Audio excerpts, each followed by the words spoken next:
À. Ô, từ hàng là con để là tả ơ.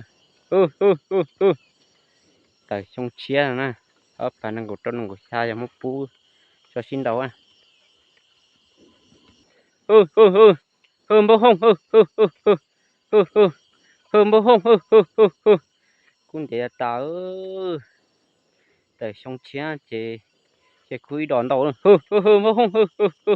Con để là tả tụi nó sẽ khó thổ mê sắc khó mua.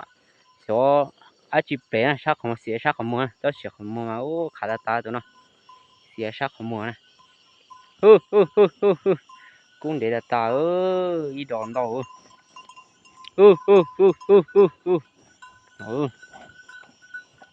cú dùng gâu là tà tua to hộ là tà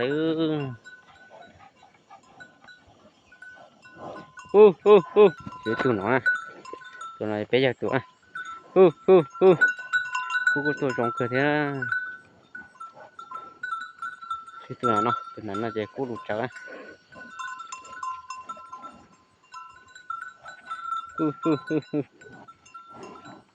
tụi nó thế tụi nhỏ tụi nó thế nó cú lọ cừ thứ tụi nó tiểu như bé chồng tụi nó có chồng bé chồng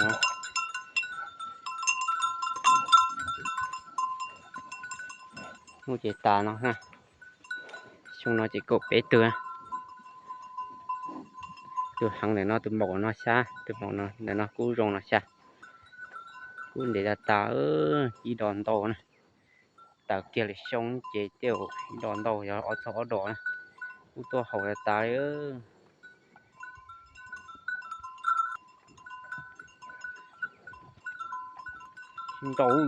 xin đầu chân dễ nó giờ nó mẹ từ nó lo lại khi ta cú ha xin đầu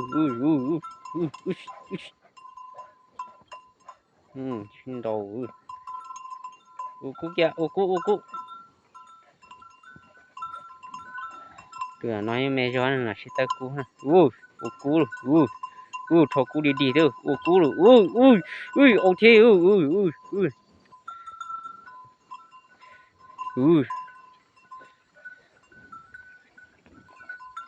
ta cú ở phản năng của trâu năng của xa chỉ nó phút cho xin đầu cú tôi hỏi là ta thế